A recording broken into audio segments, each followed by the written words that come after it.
ആത്മീയ പ്രഭാഷണം.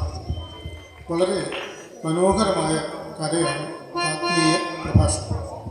ആത്മ എന്ന് വെച്ചാൽ സ്വന്തം, ആത്മീയം എന്ന് വെച്ചാൽ തന്നെക്കുറിച്ച്, പ്രഭാഷണം എന്ന് പറഞ്ഞാൽ മധുരമായി സംസാരിക്കുക. പ്രഭാഷകൻ സ്വന്തം അറിവ്, ചിന്തകൾ, കാഴ്ചപ്പാടുകൾ തുടങ്ങിയവ ശ്രോതാക്കളുമായി പങ്കുവയ്ക്കുന്നു.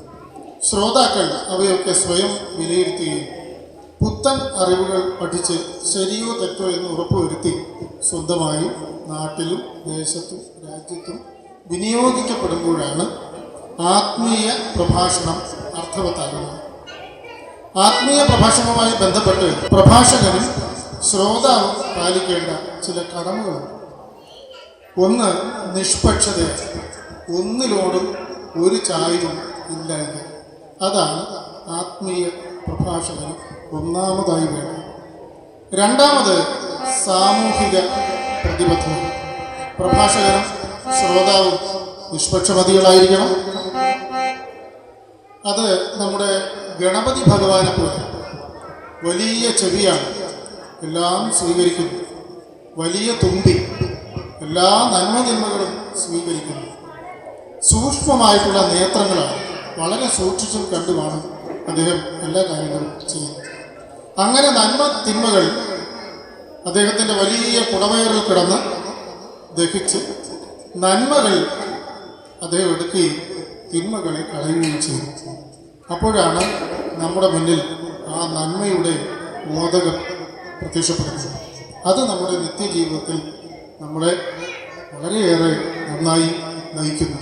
അപ്പോൾ കാമ, ക്രോധ, ലോഭ, മോഹാദികളാകുന്ന എലികളുടെ ഒരു സ്വഭാവമാണ് അവിടെയും ഇവിടെയും നിരന്തരം ഇങ്ങനെ ഓടിക്കൊണ്ടിരിക്കും. കാമ, ക്രോധ, ലോഭ, മോഹാദികളും അങ്ങനെ തന്നെയാണ്. അപ്പോൾ കാമ, ക്രോധ, ലോഭ, മോഹാദികളെല്ലാം അടക്കി നിർത്തുക എന്ന് പറയുന്നത് നന്മ തിന്മകളെ തിരിച്ചറിഞ്ഞ് ആ അറിവുള്ള ആൾക്ക് മാത്രമാണ് സാധിക്കുന്നത്. അങ്ങനെ ഉണ്ടാകുമ്പോൾ എന്തു ചെയ്യും? വ്യക്തി നന്നാവും. വ്യക്തി നന്നായാൽ കുടുംബം നന്നാവും. കുടുംബം നന്നായാൽ നാട് നന്നാവും.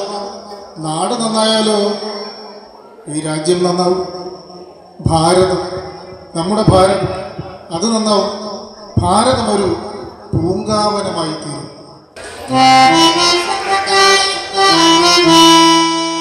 வாழ்க வாழ்க ரத சமுதாயம் வாழ்க, வாழ்க வாழ்க ரத சமுதாயம் வாழ்க, ஜெய ஜெய ரத சமுதாயம் வாழ்க, ஜெய ஜெய ரத சமுதாயம் வாழ்க.